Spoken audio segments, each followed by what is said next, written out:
Hello, my name is Paul Smith, and I'm a member of the Alliance for Higher Justice.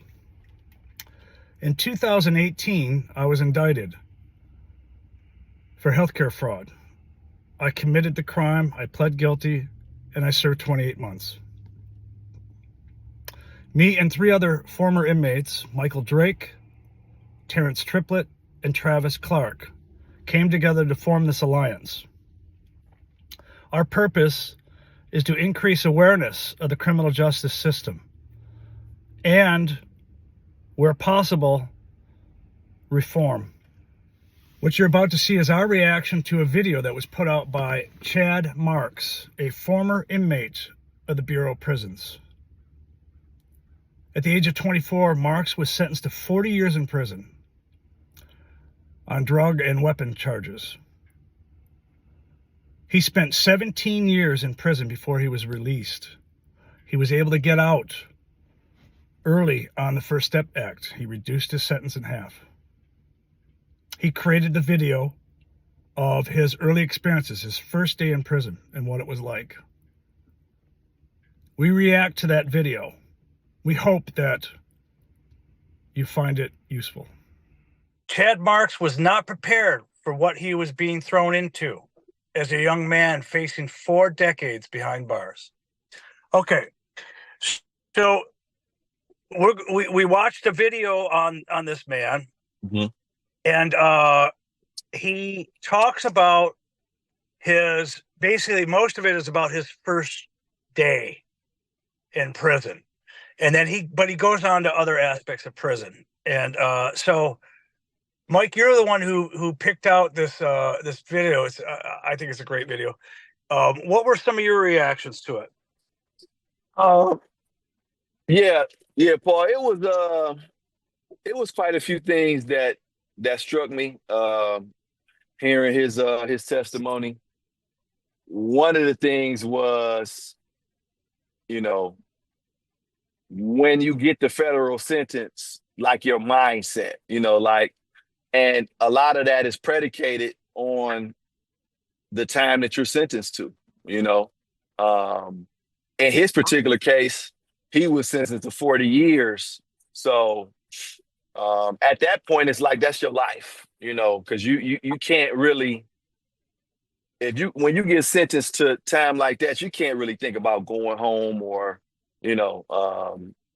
because you drive yourself crazy. So that was one of the things that struck me.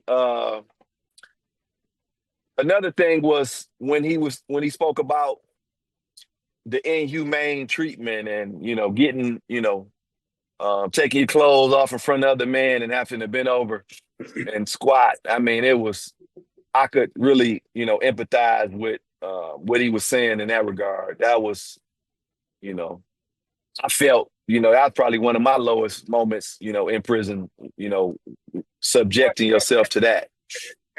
So it was, I really liked his insight. I felt like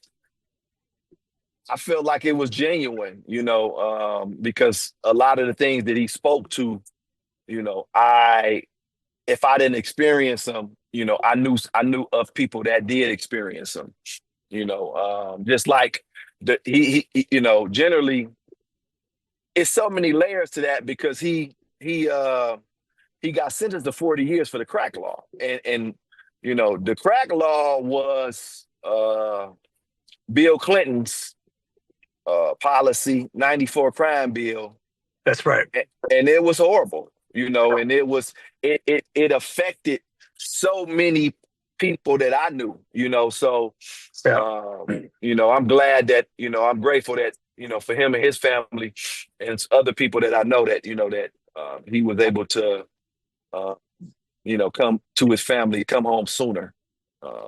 He was able to, when the First Step Act came in and was enacted, he actually was able to reduce his sentence from 40 to 20 years. And he was able to get out because of that. So, and you know what? I think a lot of other people who had just crazy long sentences like that were able to get them reduced, hopefully. 40 years for Well, he did have. We know how it is. He had drugs and a weapon. And when you combine those two, when you commit a crime and you have a gun, whatever you're going to get for that crime, they tie it in with the gun was used in the furtherance of that crime. You're going to stack some years on it. Yeah, absolutely. 25 years just for possession of that 22. Yeah. Yeah, absolutely. 5 years the first time, 25 the second time. So what do you think, Terrence? You were smiling there. I want to know what that smile was about. Man, I was smiling because I had split my ass over so many times because I've been getting locked up since I was like 18, 17 years old. So it's just like, it's almost normal. Like, come on, you want to see? Let's go. Let's get out of here, But that video, that usually I don't say, usually they're off, but he was on point. But the one part I want to point out was it was explained to him before he went up to the federal prison that it's better for him being a white card. So it's obvious that when they asked him, they said, okay, well, you can't go in that cell with that white guy because he's the black card. So they never told him the other side of it. The other side of it is when you're in the city, when you go with your city, what's called the black people, we will protect white guys. So they will be out of all that. You don't have to go do this, go beat somebody up. It's your turn to show off. We wouldn't do that, And, so are you saying like Detroit would have its own car, right? Yeah. And if you say you're with Detroit, the white guys, they might look funny, but they won't bother you because they know they bother you. All the blacks have to get with them. So the white guys are more protected when they're away from their own soul as they race. And that's what he had said. He couldn't be in the cell with the guy because he had told his wife that he knew better. Some different partners have been with the city and been better off. But a lot of guys are scared though. They don't know. They think, oh, I got to be with them because they're coming down on me. Meanwhile, nope, that's not what it is. Yeah. Yeah, that was a very important decision he made, because that was you could get with your state car, which is, black and white, or you could just get with the race car. So, that's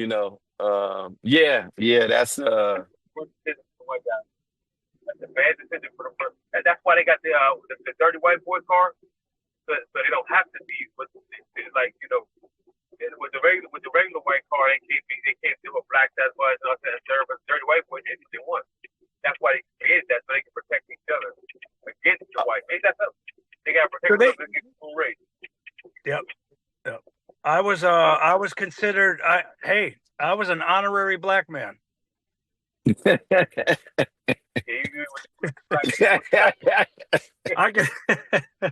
I could hang with all of them. You want causing all trouble. I was different. But go ahead. Hey, Travis, what do you think, man? Yeah, I think the video he talked about some real stuff because like I said, he went to a USP, so it was definitely different in there for him. I done heard stories about Big Sandy and even from the guy that he said, well, they was doing that at the meeting when I went to the meeting, the SIS will pull you out. They will pull you out before they even let you on the yard, and they talk about your old records or because when I went in, I used to fight a lot, and I had a lot of simple phrase from high school and just from when I was younger. So basically, like your whole record goes. So the SIS pulled me in and basically was talking about what was I gonna be able to go in the yard and not fight. So basically he was on point about how the SIS will pull you in when they look at your record.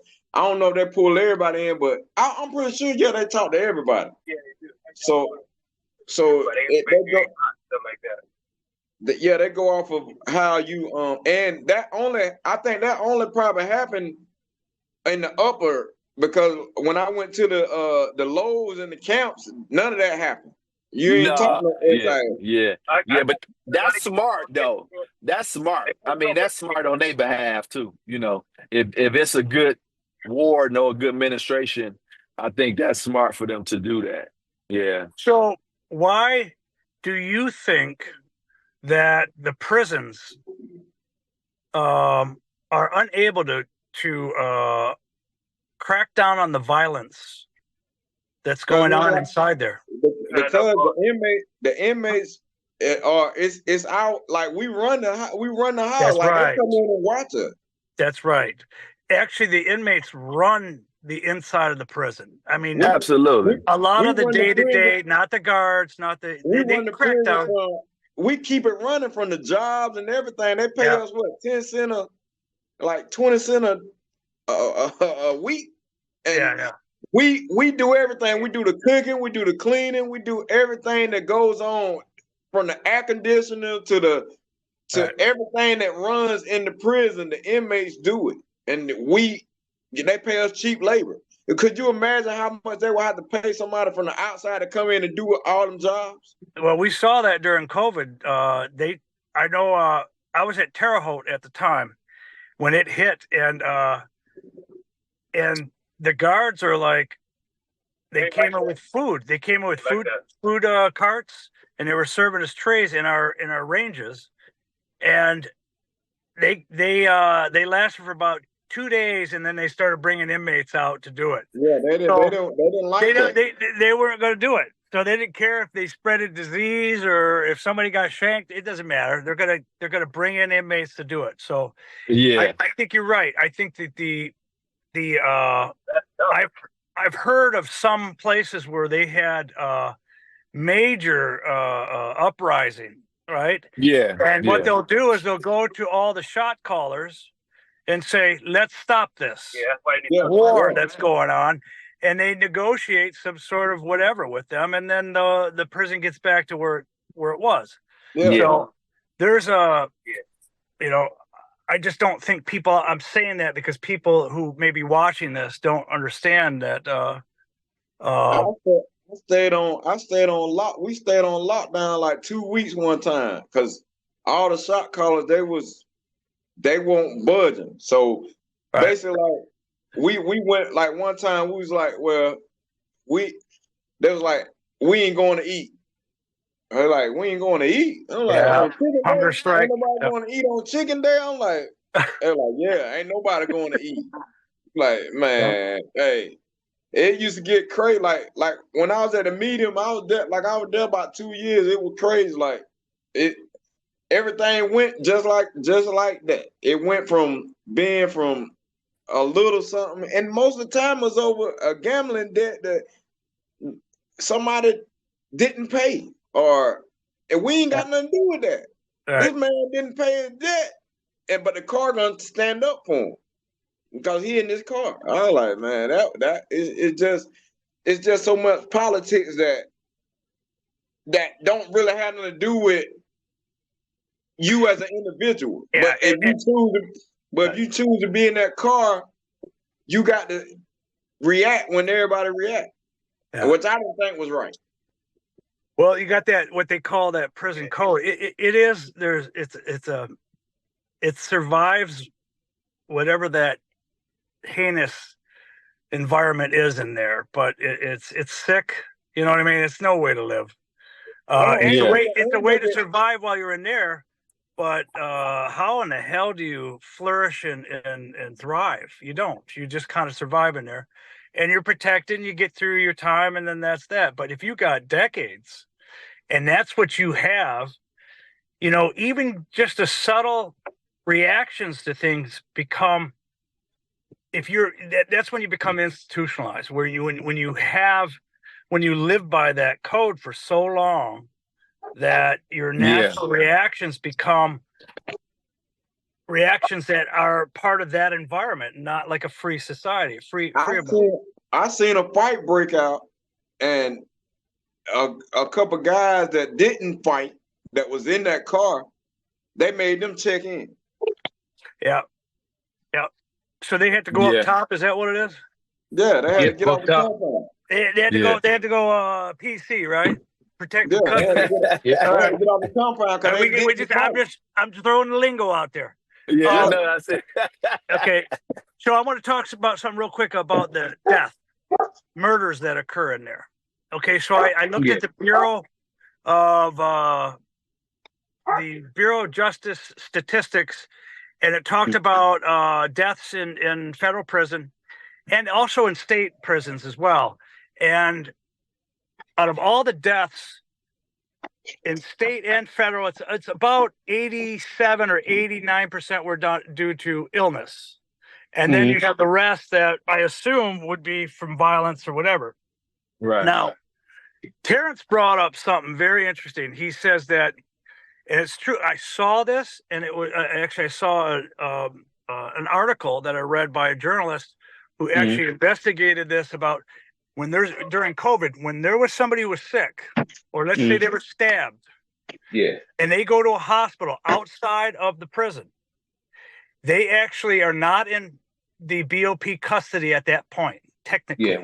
And when they die outside the walls, it's not considered a death inside prison. They don't add it to their list of deaths. So we don't know what the hell it is. And what's that? Right. Okay, the guy got shanked. He's got a heartbeat, but he doesn't move, and then he dies an hour later in the hospital. No, distorted numbers, Yeah, and that because when COVID was going on, I remember the staff, the administrators and stuff like that were like doing everything they can to keep those numbers down. And because it made them look bad if they had this big outbreak of COVID in the system, or let's just say murders or violence in a prison, it makes the warden look bad. Yeah, it's like you're not controlling your absolutely. And so they hide it. They hide it. Absolutely. So how do we know? So I'm sorry, but I'll get back to it. There's an average of per year 70 murders that they count, or 70 deaths in prison, the whole BOP system. Now there's like 130,000 or 150,000 inmates. So 70 in a year, so on. You talk to this guy, you watch his video, it almost sounds like there's a murder every week. It's not. That's not occurring. Even one murder a month is pretty significant. I think that if there were documented murders coming into a system, I think that they would come in and do something about it. I believe. I don't think they would let one facility just, there's a murder every week and do nothing about it. I don't know though. It's lawsuits. They don't want to get lawsuits. Yeah, I feel like I've been in both sides. I've been to federal prison and state prison. When I did at this one particular facility that I was at, it was a facility that was basically for lifers, and 2 people got killed. And from my experience, state prison is inherently more violent than federal prison.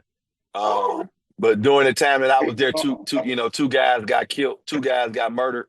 One guy got murdered for it was some homosexuality lovers triangle situation, and then one guy got murdered because of what he did, and he killed a relative of a person, and he ran into him in prison. So, so it definitely does occur. Absolutely. Hey, Travis, it's gonna kick us all out of here in about 5 minutes.